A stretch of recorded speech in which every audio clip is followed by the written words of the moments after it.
नमस्कार friends, welcome to the my Devi classes. Friends, इस video में हम लोग सीटेट 2023 की तैयारी करने के लिए विगत वर्ष के प्रश्नों को सॉल्व करेंगे। तो चलिए स्टार्ट करते हैं सीडीपी के क्वेश्चन को। हमारा पहला क्वेश्चन है, निम्नलिखित में से कैसे एक शिक्षक छात्रों में सामाजिक मूल्यों का विकास कर सकता है। तो ऑप्शन नंबर 1 है अनुशासन की भावना विकसित करके। तो बच्चे, क्योंकि प्राइमरी स्कूल में बच्चे बहुत छोटे होते हैं, तो उनके अंदर जो है जबरदस्ती किसी अनुशासन को थोपा नहीं जा सकता। उनके अंदर अनुशासन की भावना को विकसित करके मतलब अच्छी तरीके से सामाजिक मूल्यों का विकास नहीं किया जा सकता। बहुत ही कम किया जा सकता है विकास, बहुत अच्छा विकास नहीं हो सकता। अगला ऑप्शन है आदर्श व्यवहार करके। तो आदर्श व्यवहार करके हम लोग जो है, ये ऑप्शन सही है, क्योंकि आदर्श व्यवहार करके एक अध्यापक बच्चों के अंदर जो है सामाजिक मूल्यों का विकास कर सकता है, क्योंकि बच्चे अध्यापक को देखते हैं। अगर वो चीज़ें, वो व्यवहार बच्चों को ऊपर बहुत ज़्यादा प्रभावित करता है।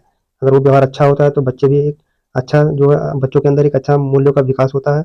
वे भी टीचर को ही फॉलो करते हैं। जैसे टीचर करता है जो व्यवहार, वही बच्चे करते हैं। इसलिए अ, एक अध्यापक को जो है, अगर छात्रों के अंदर अच्छे मूल्यों का विकास करना है, तो उसे अपने अंदर भी वही जो है मूल्य को विकसित करना होता है।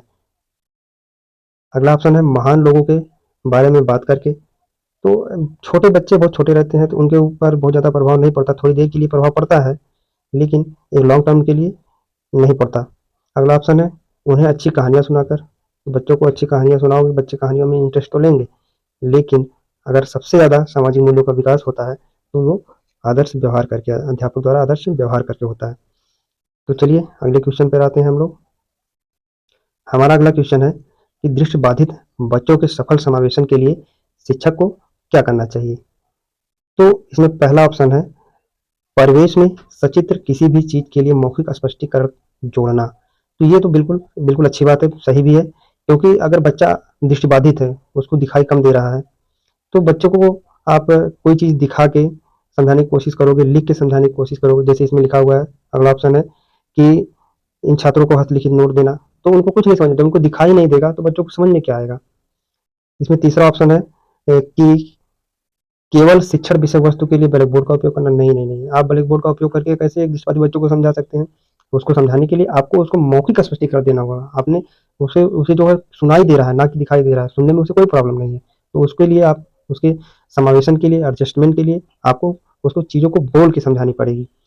अगला ऑप्शन है उन्हें विद्यालय के एक अलग वर्ग में रखना। तो ये भी गलत नहीं है, क्योंकि वहाँ पे तब समावेश थोड़ी हो रहा है। अब उनको अलग कर देंगे तो फिर वो अपने आप में एक निरस्ता की भावना उनके अंदर आ जाएगी कि मैं इस तरह का हूँ, मेरे अंदर ये दिव्यांगता है, इसीलिए जो मुझे अलग कर दिए गए। तो उनके अंदर निरस्ता आ जाएगी, ना कि उनका समावेशन होगा। तो इसमें जो है ये भी गलत है, ये भी गलत है, ये भी गलत है। सही ऑप्शन ए वाला सही है, इसलिए हम लोग ऑप्शन ए को राइट मानेंगे। चलिए अगले क्वेश्चन पर चलते हैं। हमारा अगला क्वेश्चन है कि भाषा विकास का समर्थन करने की कौन सी विधि गलत है। तो यहाँ पे भाषा विकास की बात कर रहा है क्वेश्चन। भाषा विकास में क्या है, बिना रुके बच्चों से बात करना। तो ये तो सही बात है कि बिना रुके बच्चों से बात करेंगे तो भाषा का विकास अवश्य होगा, लेकिन ये गलत पूछ रहा है, इसलिए ये तो ऑप्शन सही है। हम लोग गलत गलत ऑप्शन को इसमें से छांटना है।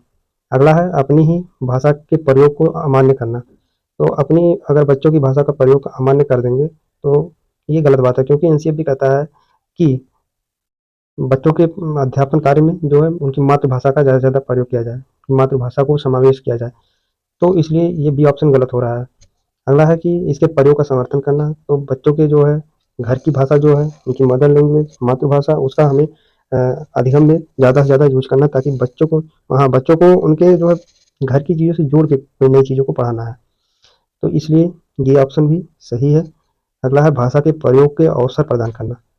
तो हमें जो है बच्चों की भाषा का, उनके घर के भाषा का ज़्यादा से ज़्यादा यूज करना है, तो उनके ज़्यादा से ज़्यादा यूज करने का अवसर प्रदान, क्योंकि भाषा अर्जन, भाषा के विकास के दौरान माता पिता को हमेशा उनके प्रयोग पर समर्थन करना चाहिए बच्चों के, ताकि बच्चे जो स्कूल में सीखें, जरूरी नहीं कि घर पे वही बोलें। तो इसलिए ये ऑप्शन भी सही है, लेकिन इसमें से हम लोगों से पूछा है कि गलत पूछा है। तो गलत पूछा है, तो इसलिए ये जो गलत वाला है, इसी को ऑप्शन को पेपर में टिक करेंगे। तो चलिए अगले क्वेश्चन पर चलते हैं। हमारा अगला क्वेश्चन है कि निम्नलिखित में से कौन सा गार्डनर के बुद्धि सिद्धांत से संबंधित नहीं है। तो चलिए ऑप्शन को देखते हैं। हमारा यहाँ पे पहला ऑप्शन है कि बुद्धि कोई एक तत्व तो नहीं है, बल्कि कई अलग अलग प्रकार की बुद्धि होती हैं। तो ये तो सही बात है, क्योंकि गर्नर साहब ने बुद्धि के 8 प्रकार बताए हुए हैं, जिसमें भाषाई बुद्धि, तार्किक बुद्धि, गणितीय बुद्धि, संगीतमय बुद्धि, शारीरिक गति की बुद्धि, और क्या है, और है स्थानिक बुद्धि, पारस्परिक बुद्धि, प्राकृतिक बुद्धि, और अस्तित्व बुद्धि। तो ये 8 प्रकार की बुद्धि गर्नर साहब ने बताई है। तो इसलिए ये ऑप्शन सही है, लेकिन हम लोगों को इसमें ढूंढना क्या है, गलत ढूंढना है। तो चलिए अगला ऑप्शन देखते हैं। प्रत्येक बुद्धि एक दूसरे से स्वतंत्र रूप से कार्य करती है। तो ये भी सही है। अगला है कि यह सिद्धांत कारक विश्लेषण की सांख्यिकीय विश्लेषण पद्धति पर आधारित है। नहीं, ये बुद्धि जो है, गार्डनर साहब ने जो बुद्धि सिद्धांत बताया उसमें ये कहीं भी नहीं है कि सांख्यिकीय विश्लेषण पद्धति पर आधारित है। क्योंकि बुद्धि को हम लोग तोड़ नहीं सकते। बुद्धि का एक जो है मानक, या फिर क्या बोलते हैं, एक यूनिट नहीं डिसाइड, इकाई नहीं डिसाइड कर सकते कि इसको इतने किलोग्राम बुद्धि है या फिर इतने लीटर बुद्धि है, ऐसा थोड़ी कर सकते हैं। तो फिर इसलिए सी ऑप्शन जो हमारा गलत है। और अगला देख लेते हैं। किसी समस्या का समाधान खोजने के लिए विभिन्न प्रकार की बुद्धि अंतः क्रिया करती है और एक साथ कार्य करती है। तो ये भी बिल्कुल सही है, क्योंकि अभी अगर हमारे पास कोई प्रॉब्लम रहे, कोई समस्या रहे, तो उसको सॉल्व करने के लिए जरूरी नहीं कि हम एक ही प्रकार की बुद्धि का प्रयोग करेंगे। केवल भाषा का प्रयोग करने से थोड़ी समस्या सॉल्व हो जाएगी, या फिर गणितीय तर्क से ही केवल समस्या नहीं। आप जो है, हम लोग क्या है, सभी प्रकार की बुद्धि का प्रयोग करेंगे और समस्या के समाधान तक पहुंचेंगे। तो ये ऑप्शन बिल्कुल सही है। हमारा ऑप्शन सी गलत है, और क्योंकि इसमें नहीं पूछा है, गलत चीज पूछा है, इसलिए ये सी ऑप्शन जो है हमारा राइट ऑप्शन होगा, और सारे के सारे ऑप्शन गलत होंगे। तो चलिए अगले क्वेश्चन पर चलते हैं। हमारा अगला क्वेश्चन है कि पिछड़े बच्चों की विशेषताओं के संदर्भ में कौन सी कथन जो है, कौन सा कथन सही है। पिछड़े बच्चों के विश्लेषण के संदर्भ में कौन सा कथन सही नहीं है। यहाँ पे नहीं पूछा है, इसलिए जो नहीं रहेगा वही उत्तर। बाकी 3 जो है विशेषता के संदर्भ में सही रहेंगे, केवल एक ऐसा ऑप्शन होगा जो सही नहीं होगा। तो चलिए ऑप्शन को देखते हैं। हमारा पहला ऑप्शन है कि सामान्य बच्चों की तरह विद्यालय के कार्य में प्रगति के लिए अयोग्यता। तो ये सही है, क्योंकि जो पिछड़ा बच्चा होता है वो सामान्य बच्चों की तरह विद्यालय में कार्य नहीं कर पाता। वो उसके एक पिछड़ा बच्चे के अंदर सामान्य बच्चों के की तरह जो है प्रगति नहीं होती, वो उसके लिए अयोग्य होता है। तो अगला है ऑप्शन है कि मानसिक रूप से अस्वस्थ और अनुचित व्यवहार करना। नहीं, ये सही नहीं है, क्योंकि जरूरी नहीं कि अगर कोई बच्चा पिछड़ा पढ़ने लिखने में ठीक ठाक नहीं है तो वो मानसिक रूप से अस्वस्थ हो, अनुचित व्यवहार। ये दोनों बच्चे, एक सामान्य बच्चा और एक पिछड़ा बच्चा, ये दोनों मानसिक रूप से अस्वस्थ हो सकते हैं, अनुचित व्यवहार कर सकते हैं, या फिर दोनों ठीक ठाक हो सकते हैं। तो इसलिए बी वाला ऑप्शन हमारा जो है गलत है। बाकी सी वाला ऑप्शन है विद्यालय के कार्य के प्रति अक्सर उदासीन। तो ये जो पिछड़े बच्चे होते हैं ये विद्यालय के कार्य के प्रति उदासीन होते हैं। अगला है व्यवहार संबंधी समस्याओं की अभिव्यक्ति। तो इन बच्चों के अंदर जो है एक व्यवहार संबंधी समस्या होती है, उसको जो अपनी समस्या को एक्सप्रेस नहीं कर पाते हैं।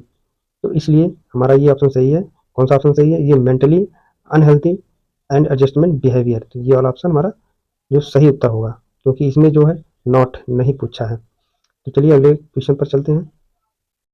हमारा अगला क्वेश्चन है कि यदि आप किसी व्यक्ति की सोच और विचारों का पता लगाना चाहते हैं तो निम्न में से कौन सा सबसे उपयुक्त होगा। तो चलिए ऑप्शन को देखते हैं कि व्यवहार और अभिव्यक्ति, व्यक्ति का शारीरिक व्यक्तित्व, समाज के बीच पहला ऑप्शन है व्यवहार और अभिव्यक्ति, दूसरा है व्यक्ति का शारीरिक व्यक्तित्व, तीसरा समाज के बीच चर्चा, और चौथा इनमें से कोई नहीं। तो देखिए, किसी व्यक्ति के हमको क्या पता लगाना है, सोच और विचार का पता लगाना है। तो उसके लिए हम लोग व्यवहार और उसके व्यक्ति अगर देखेंगे तो उस पता कर पाएंगे कि व्यक्ति कैसे सोचता है और इसका व्यवहार कैसा है, और ये अपनी बातों को कैसे एक्सप्रेस कर रहा है। इससे हम उसकी सोच और विचार का पता लगा सकते हैं। तो पहला ऑप्शन राइट होगा। अगला देख लेते हैं, व्यक्ति का शारीरिक व्यक्तित्व। तो उसकी शारीरिक व्यक्तित्व मतलब वो किस तरीके से चलता है, किस तरीके से खाना खाता है। इसको देखकर जो है, अगर कोई बच्चा दिव्यांग है तो अजीब अजीब ही तरीके से चलेगा, थोड़ा लड़खड़ा के, तो इससे उसके व्यक्तित्व के, उसके सोच और विचारों के बारे में नहीं जान सकते, इसलिए ऑप्शन गलत है। अगला समाज के बीच चर्चा करके जो किसी की सोच और विचार थोड़ी जानते, क्योंकि जब कोई व्यक्ति एक सामाजिक प्लेटफॉर्म पर बोलने जाएगा तो वो खुद ही कुछ ना कुछ चेंज करके बोलेगा। असली चीज जो उसके विचार रहेंगे उसको ना रखते हुए जो समाज को पसंद रहेंगे एक सामाजिक मानक के रूप में जो है उसको एक्सप्रेस करेगा, ना कि अपने खुद के विचारों को। तो ये भी गलत है। अगला इनमें से कोई नहीं, तो जब पहला वाला सही है तो फिर इनमें से कोई नहीं है तो वो सही हो ही नहीं सकता। तो चलिए हम लोग अगले क्वेश्चन पर चलते हैं। हमारा अगला क्वेश्चन है कि विद्यालय में एक समारोह के दौरान आप देखते हैं कि कुछ छात्र जो उच्च जाति के हैं निम्न जाति के बच्चों के साथ बैठना पसंद नहीं करते हैं और हर समय उन्हें हास्यास्पद बना देते हैं। एक शिक्षक होने के नाते आप इस व्यवहार को कैसे सुधारेंगे? पहला ऑप्शन है इसका पहला ऑप्शन है कि यह बताकर कि उच्च जाति और निम्न जाति के छात्रों के बीच एक अंतर होता है, तो ये तो पूरा गलत है, क्योंकि हमें बच्चों को एक साथ पढ़ाने के लिए उनके अंदर उनको अगर ऐसा बताएंगे तो एक दूसरे से द्वेष की भावना आ जाएगी, तो इसलिए ये ऑप्शन ये गलत है। अगला है कि हम उच्च जाति के छात्रों को इस तरह से व्यवहार ना करने की चेतावनी देंगे, तो चेतावनी देने का कोई मतलब नहीं है, उनको समझाना पड़ेगा हम लोगों को। तो ऑप्शन सी वाला है, ये वाला सही है। इसमें है कि हम दोनों जातियों के बच्चों को समझाएंगे और सिखाएंगे कि समाज में सब समान है, कोई बड़ा या छोटा नहीं है, हम समाज को एक साथ हमें हम सभी को एक साथ रहना चाहिए, तो इसलिए ये वाला ऑप्शन सही है। अगला ऑप्शन है कि हम दोनों जाति के बच्चों को एक साथ बैठकर खाने को कहेंगे और ऐसा नहीं करने पर विद्यालय से बाहर निकलने को कहेंगे, तो ये गलत है। हम लोगों को एक टीचर को जो है बच्चों को समझाना है। क्या समझाना है? कि दोनों जातियों के बच्चों को कि कोई बड़ा या छोटा नहीं होता है, हम सभी को एक साथ रहना चाहिए। तो बस आज के लिए इतना ही। अगर वीडियो आप लोगों को पसंद आई हो तो वीडियो को लाइक करें, चैनल को सब्सक्राइब करें और बेल आइकन को ऑन कर दें, ताकि हम जो नई वीडियो अपलोड करें वो आप लोगों के पास डायरेक्ट दिख जाए। चलिए, धन्यवाद।